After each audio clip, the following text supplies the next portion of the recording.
All right, just to set this off, let's get right into these topics today. And one of the biggest topics that's in the news is this massive disaster that happened in Ohio, in Palestine, Ohio.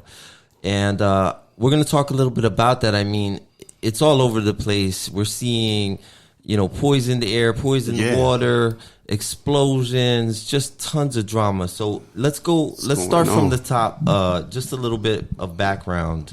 The incident happened just before 9 p.m. on February 3rd when a Norfolk Southern train left the tracks while traveling from Madison, Illinois to Conway, Pennsylvania. A total of 38 cars derailed and a fire ensued, damaging another 12 cars. According to the National Transportation Safety Board, there were 20 cars carrying hazardous materials, 11 of which derailed. That's basically what happened as far as the disaster part. Crazy. But there's been a ton of stories about what the train was carrying, chemicals, and we're just going to talk a little further on that. Remy, you have... Yeah, so in the aftermath of it, we heard everybody had an angle. It kind of became a bigger and bigger story. They had to do a controlled burn to get these chemicals taken care of, but that puts them all up in the air and around, you know what I mean? And so people were arguing about different aspects of this. But one thing I did want to bring up was an opinion piece that just came out called in the New York Times called "Over 1,000 Trains Derail Every Year in America. Let's Bring That Number Down." The lead on that is David Sirota from The Lever. And I just have this paragraph. "The precise cause of the Norfolk Southern derailment in East Palestine is still under investigation, but we know it occurred in an industry that tolerates too many preventable derailments and fights too many safety regulations. During the Obama and Trump administrations, the rail industry successfully lobbied against stricter rules for trains carrying flammable chemicals and against more advanced brakes that experts in the rail industry itself have said could lessen the severity of derailments." So there are ways to maybe not prevent this specific situation. We don't know that for sure yet, but there are ways to prevent derailments. So one of the things we've heard is people saying, there's 1,000 derailments a year. This isn't trying to treat this like it's just normal or commonplace, but really, if it's preventable and there's 1,000 derailments per year, we should be doing something about it. And there are actual potential ways we can address it, but there's cost benefit challenges to that. Yeah, I caught this this quote about this as well. In 2018, the Association of American Railroads spent over $4 million, and Norfolk Southern themselves spent over $1 million lobbying to reverse the Obama-era ECP brake safety rule. And that rule, I think that was like 2015? 2016? And that rule, what happened, if I'm not mistaken at the time, was that lobbyists took action then, and they watered down that rule so that certain hazardous materials weren't included, on what had to be covered under that safety rule anyway. Got you. But in 2018, they lobbied hard again, and at the end of all that money and lobbying, the Trump administration did reverse that safety rule as well. So what I want to point out is not a thing about pointing fingers at who's responsible, because the point is we have a transportation secretary in charge right now, Pete Buttigieg. It's his responsibility to what we think is fix all this. Right. He got given that position for screwing over Bernie Sanders and part of the Democratic fucking coup that they did. And a lot of people said this man is not qualified for this. And now we have, 2 years under his reign, and some of the shittiest transportation disasters and stories from airline to train that we've seen in a long time. And this train thing is so big that you would hope the man is going to actually do something about this. But so far, from what he says and what I've seen in interviews, he's talking like it sounds like he might want to do something, but it's very slick. It's very sly, A little vague. Like he said something like, we're going to make sure that the company is held accountable for any laws they violated. and the whole point is that you need to fix the goddamn law and put this safety rule back in and cover these materials as well. It might have helped this scenario, even though we're not 100% sure of that at the moment. And if there's 1,000 derailments and you can prevent some, you should do it regardless. But Pete Buttigieg has kind of sucked. He's had a shitty run, I think. Considering what happened with the airlines around Christmas, we know that story, and now we have the train story. But it is important to stress, like you mentioned, this is a two-party problem. Neither party is doing a great job on this. Trump reeled back the law on the brakes. The Obama administration had watered down regulations that they put in place. At least they put something in place, I guess. But there was an opportunity for this. And now Biden admin's not doing shit. Yeah, so there was an opportunity for this current administration to do something, and they had a major chance without Pete Buttigieg necessarily. Biden himself and the rest of Democratic leadership they went through Congress to force a labor union strike to be ended and force them to accept terms that they didn't agree to. So y'all remember the rail strike that happened recently? That when that was happening, part of what those rail workers wanted were better regulations for the safety of these trains. They wanted more workers because those numbers have dwindled and now they have less people working longer hours while they don't have the best safety regulations possible. You know, they wanted these things. And what happened? They didn't get a lot of it. They had to compromise based on what the Biden administration pushed for and what the Congress, which was predominantly Democrat, passed that they had to accept on terms on that. Okay. Yeah, and just one more thing about this. There's a lot of talk on the conspiracy lane about this derailment and the coincidence and this and there's all these things. And that's fine. I'm all open for a good conspiracy story, but let's stick to some facts here.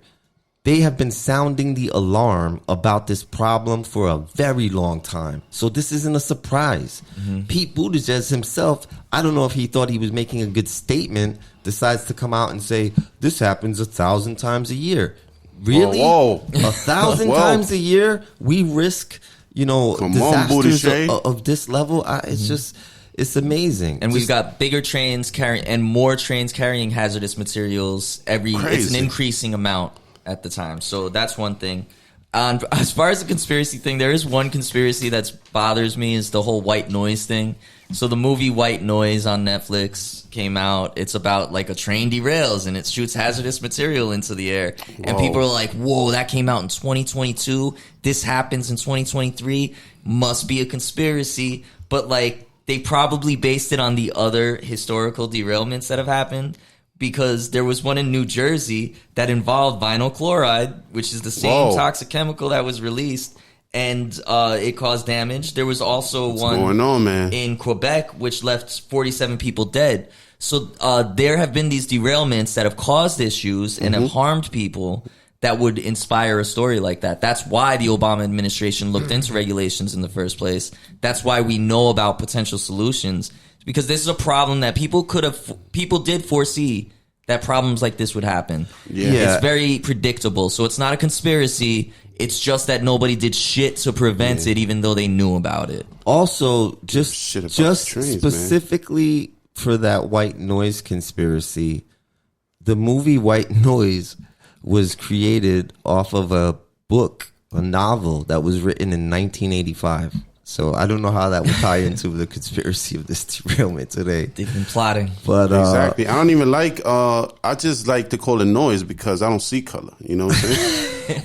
So all noise matters.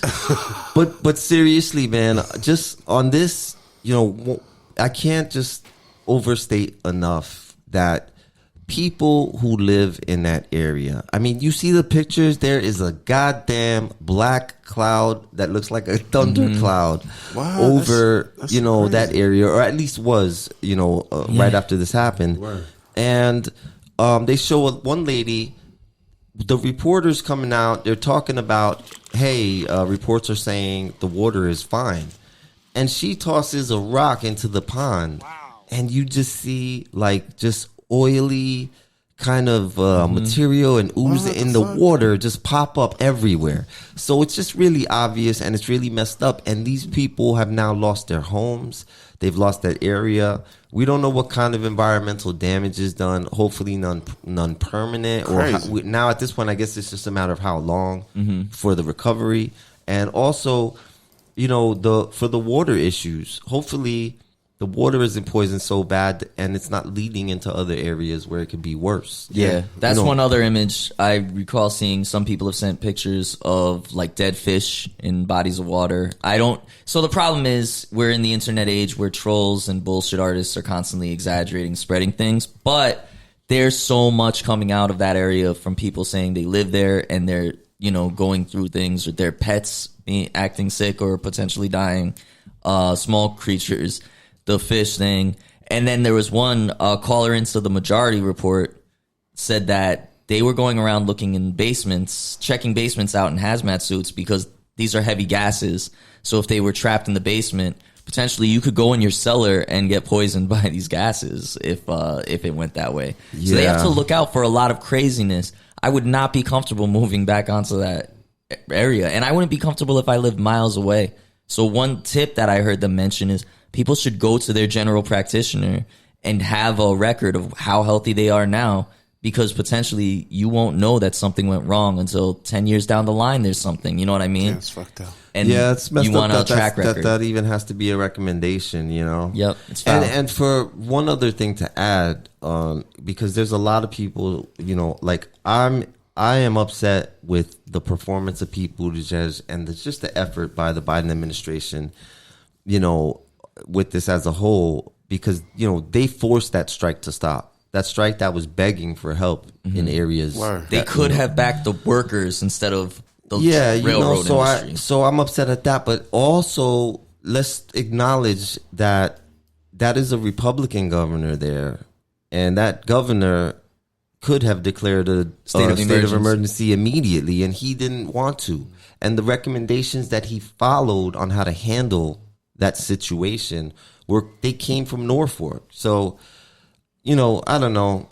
Maybe when some shit is that horrible, you declare a state of emergency right away so that Biden has to come in and help you out.